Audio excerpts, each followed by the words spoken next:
Well, after World War II is when the Bay Area really exploded with development. I think that's why in the 60s there was I think there was a lot of awareness about, we're losing land that we should be perhaps protecting in the 50s, but in the 60s I think that's sort of when the awareness bubbled up to a activism level.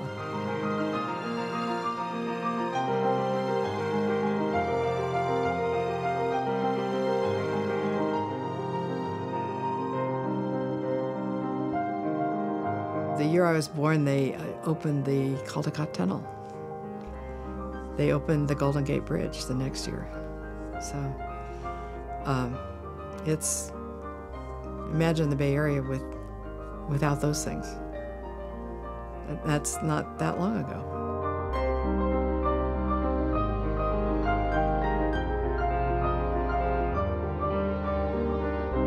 Palo Alto was proposing to extend the city all the way up to Skyline. And all the western hills, that was all going to be part of the city of Palo Alto. And they were also concerned about early development of Stanford Industrial Park. So the Committee for Green Foothills was founded as a reaction to that proposal. About 25 people got together and formed the Committee for Green Foothills. They wanted to be for something. For the last 50 years, which have been a time of unparalleled growth in the Bay Area, the Committee for Green Foothills has fought to defend our remaining open space from the sprawling development that threatens to overwhelm it.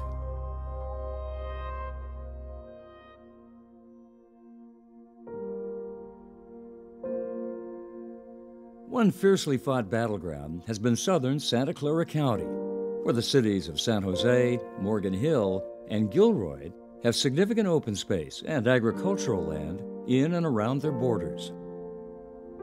Coyote Valley in southern San Jose has thus far been saved from proposed development. Silver Creek in the eastern San Jose foothills has been lost. The last plan, which was the Coyote Valley Research Park and Coyote Valley Specific Plan, this was the mid-2000s, around 2005, planned for about 50,000 jobs as well as housing. It would have become a mini city, and it would have sort of sat apart from the rest of San Jose.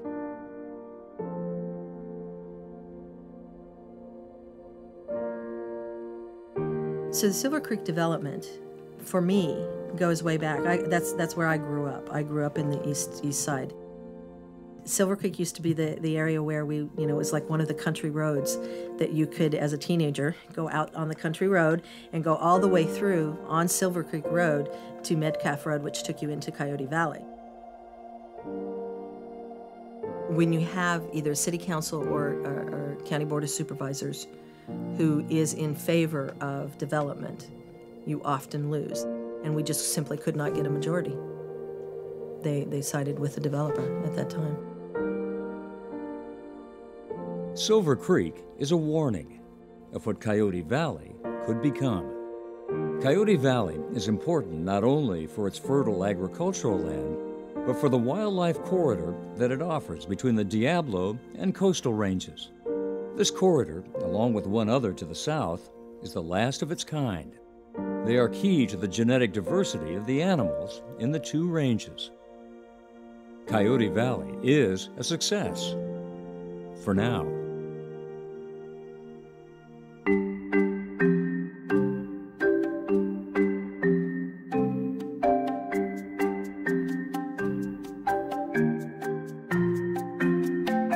The Cargill site is a little over 1,400 acres in Redwood City, and it is former wetlands that is restorable to wetlands, which is very important for the health of the bay.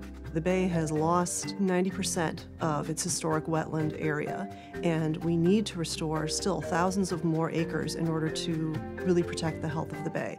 Wetlands are very important. They filter pollution from streams that flow into the bay. They provide protection against flooding during storm surges, and wetlands are one of the most effective terrestrial ecosystems at sequestering carbon, so a very potent weapon in fighting global climate change and greenhouse gases. So the question becomes, what's going to happen to this site? The developer's name is D&B Associates, and so they've stepped in and they've said they've submitted a proposal to develop the site. The numbers that Cargill proposed on their application were 12,000 housing units, which is housing for about 30,000 people, 1 million square feet of commercial space, and then also added retail space in addition to the offices. I have been working with the community in Redwood City. The community is very opposed to the project, and they've been very vocal. When Cargill and D&B asked for public input in their environmental impact analysis, they received over 1,000 pages of comments, 90% of which were opposed to the project. We had thought that the era of filling the bay was over. We did not think that we were going to have to come back and fight a proposal like this in the 21st century, but there it is.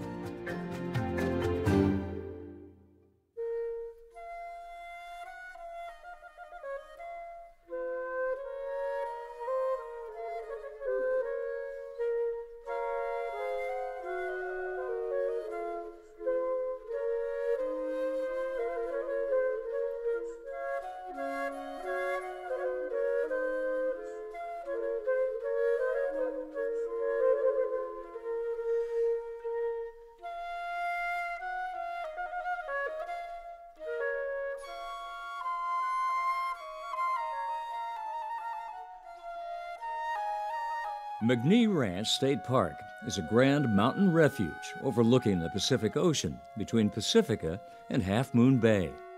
The Pacific Coast Highway traces a line at the western extreme of the park that has taken on the name of Devil's Slide because of its near constant erosion and maintenance expense.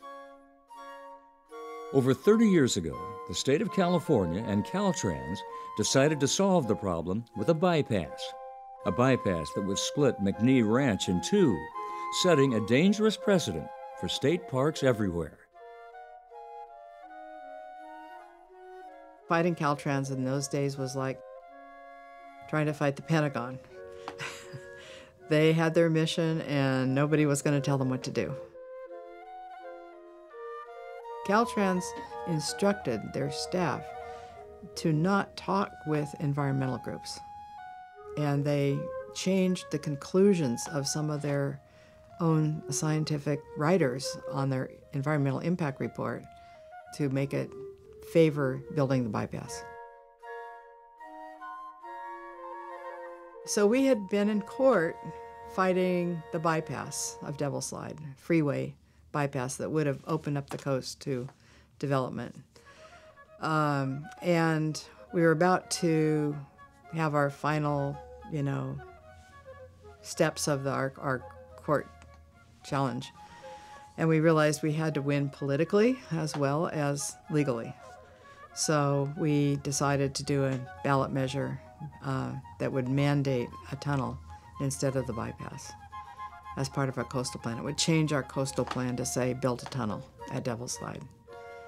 So we started trying to convince our Board of Supervisors to change the coastal plan, and we did not have 3 votes. We had 2 votes, but we needed 3 votes. So that's when we decided to do an initiative.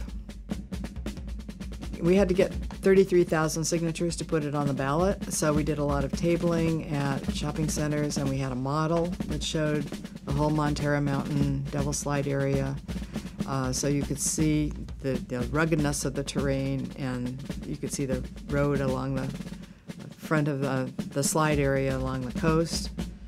You could see this freeway bypass proposal that was, just seemed ridiculous in terms of how big it was. We just had a lot of fun things that we did during the campaign. We had Captain Tunnel. We had a woman dressed up as Captain Tunnel, and we just did a lot of grassroots campaigning. So this was Measure T, November 1996. The voters approved it by a landslide 74% vote. It is really called the People's Tunnel.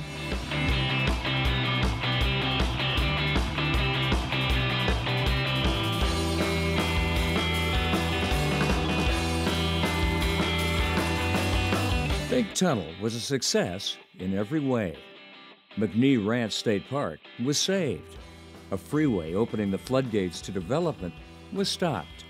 And Caltrans, previously the most powerful of antagonists, was turned into an ally.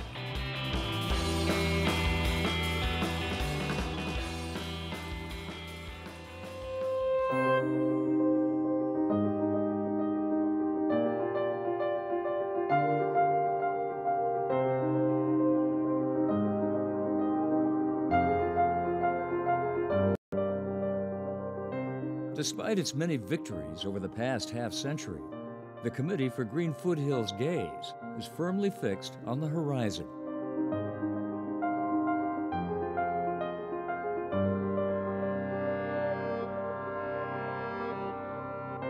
It envisions a landscape with thriving farmlands, healthy watersheds, unencumbered hillsides, vital wildlife corridors, and precious coastal lands are valued and protected.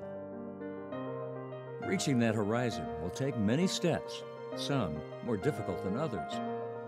But with the help of its many allies and supporters, both old and new, the Committee for Green Foothills will continue to do its part to keep the San Francisco Bay Area the beautiful, open, expansive place that the founders had the vision to protect some 50 years ago.